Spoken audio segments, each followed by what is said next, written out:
On the morning of September 11, 2001, 19 men armed with box cutters directed by a man on dialysis in a cave fortress halfway around the world using a satellite phone and a laptop directed the most sophisticated penetration of the most heavily defended airspace in the world, overpowering the passengers and the military combat-trained pilots on 4 commercial aircraft before flying those planes wildly off course for over an hour without being molested by a single fighter interceptor.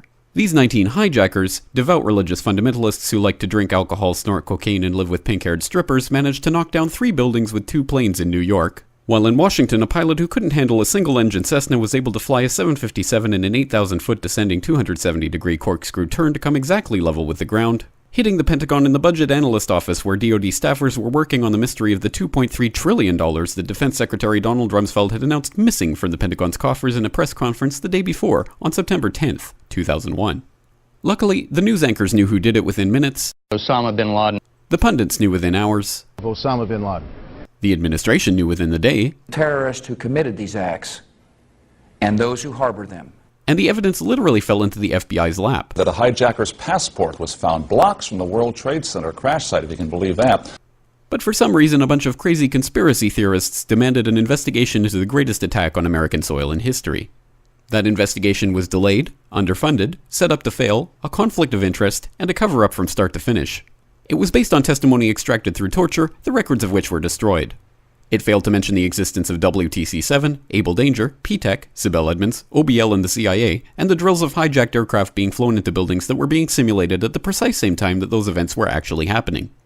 It was lied to by the Pentagon, the CIA, the Bush administration, and as for Bush and Cheney, well, no one knows what they told it because they testified in secret, off the record, not under oath, and behind closed doors. It didn't bother to look at who funded the attacks because that question is ultimately of little practical significance. Still, the 9/11 Commission did brilliantly answering all of the questions the public had, except most of the victims' family members' questions, and pinned blame on all the people responsible, although no one so much as lost their job, determining the attacks were failure of imagination. Because nobody in our government, at least, and I don't think the prior government that could envision flying airplanes into buildings. Except the Pentagon, FEMA, NORAD, and the NRO. The DIA destroyed 2.5 terabytes of data on Able Danger, but that's okay because it probably wasn't important.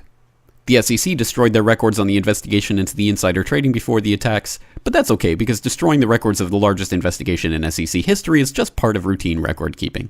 NIST has classified the data that they used for their model of WTC-7's collapse, but that's okay because knowing how they made their model of the collapse would jeopardize public safety. The FBI has argued that all material related to their investigation of 9/11 should be kept secret from the public, but that's okay because the FBI probably has nothing to hide. This man never existed, nor is anything he had to say worthy of your attention, and if you say otherwise, you are a paranoid conspiracy theorist and deserve to be shunned by all of humanity. Likewise him, and her, and her, and her, and him.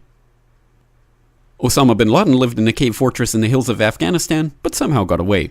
Then he was hiding out in Tora Bora, but somehow got away. Then he lived in Abbottabad for years, taunting the most comprehensive intelligence dragnet employing the most sophisticated technology in the history of the world for a decade, releasing video after video with complete impunity and getting younger and younger as he did so, before finally being found in a daring SEAL team raid which wasn't recorded on video, in which he didn't resist or use his wife as a human shield, and in which these crack special forces operatives panicked and killed this unarmed man, supposedly the best source of intelligence about those dastardly terrorists on the entire planet. Then they dumped his body in the ocean before telling anyone about it. Then a couple dozen of that team's members died in a helicopter crash in Afghanistan.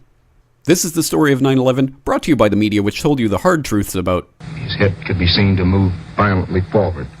And they took the babies out of the incubators. And mobile production facilities. And the rescue of Jessica Lynch. If you have any questions about this story, you are a batshit paranoid tinfoil dog-abusing baby hater and will be reviled by everyone. If you love your country and or freedom, happiness, rainbows, rock and roll, puppy dogs, apple pie, and your grandma, you will never ever express doubts about any part of this story to anyone. Ever. This has been a public service announcement by the Friends of the FBI, CIA, NSA, DIA, SEC, MSM, White House, NIST, and the 9/11 Commission. Because ignorance is strength.